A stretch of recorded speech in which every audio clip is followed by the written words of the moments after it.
Toulouse est toujours la meilleure équipe de Ligue 2 BKT. Le TFC est leader avant la réception de Grenoble et qu'il est toujours après avec un succès assez impressionnant. Louis Sillet marque le but du 1-0 dès la 23e minute. C'est déjà son 4e but de la saison. Puis Ado Onaiwu commence à se montrer. Le japonais, l'une des recrues cette saison, est efficace. 2-0 grâce à son 4e but de la saison à la 34e minute. C'est le 4e match de suite dans lequel il marque un but. Puis le japonais s'offre le doublé dès le retour du vestiaire, 47e minute. Encore une fois servi par De Jaeger. Il porte son total de buts à 5. Il est deuxième meilleur buteur du championnat à égalité avec Charbonnier et Toulouse mène 3-0. Il y a même un 4e but à 20 minutes de la fin. Spearings sert Nathan Goumou pour ce 4-0. Grenoble a le mérite de se battre pour marquer un but dans cette partie. Il est signé Achille Anani à une dizaine de minutes de la fin. Victoire de Toulouse, 4-1 contre Grenoble.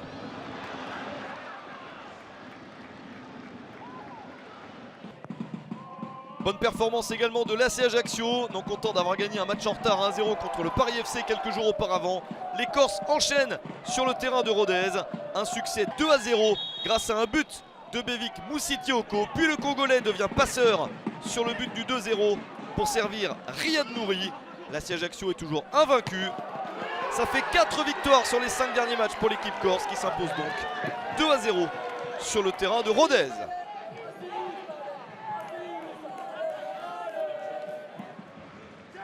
Sochaux et le Paris FC sortaient tous les deux de matchs un petit peu moins bons.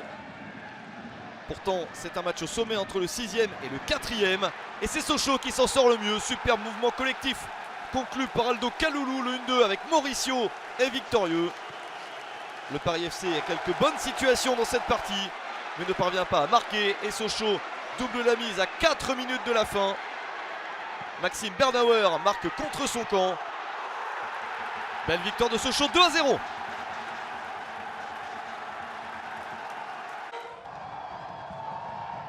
Bonne performance pour Quevilly-Rouen, même si les Normands n'ont pas réussi à gagner contre la JOCR. Ils ont eu plusieurs très bonnes opportunités, notamment celle-ci, ballon sauvé par Donovan Léon. Les Auxerrois aussi ont cru pouvoir gagner. Ils ont eu de bonnes occasions, notamment grâce à Gaëtan Charbonnier. Mais rien n'est passé dans ce match. 0-0 entre Quevilly-Rouen et la JOCR.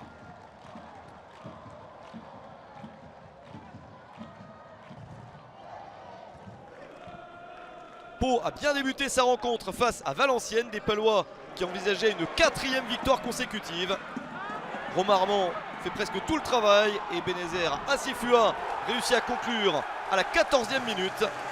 Mais il n'y aura pas de 4e victoire consécutive car Valenciennes, qui restait sur 3 défaites, va chercher le point du nul.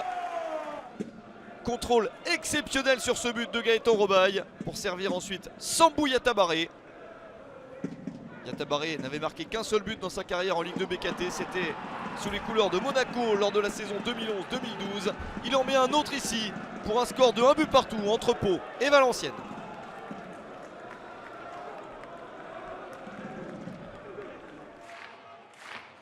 Match très spectaculaire entre Nîmes et Amiens.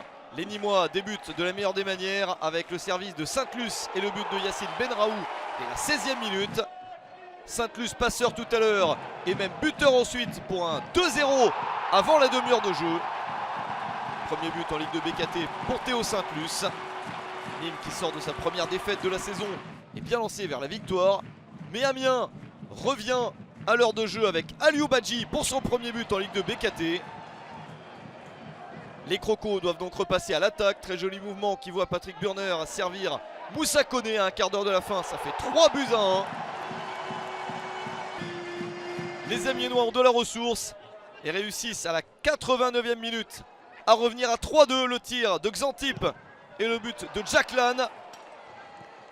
Puis après 5 minutes dans le temps additionnel, l'égalisation à 3 partout signé Emmanuel Aroko-Daré. 3 partout au final entre Nîmes et Amiens.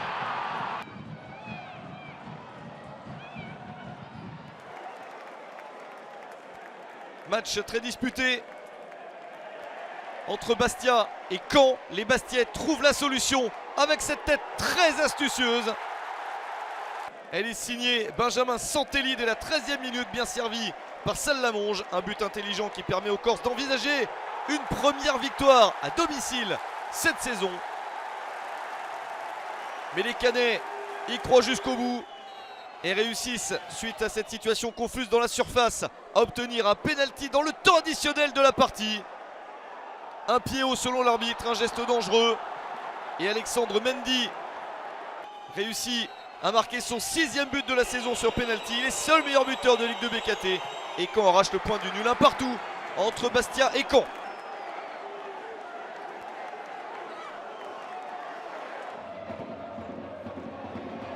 Nancy a la ferme intention de gagner enfin cette saison face au Havre. Pourquoi pas obtenir ce premier succès? Penalty dès le retour du vestiaire, il est transformé par le meilleur buteur de National avec Quevilly-Rouen la saison dernière. Andrew Young marque son premier but sous les couleurs de Nancy, ça fait 1-0. Mais le Havre trouve la solution pour revenir. Un coup franc exceptionnel de Quentin Cornette. Toujours pas de victoire pour Nancy, un but partout entre Nancy et le Havre.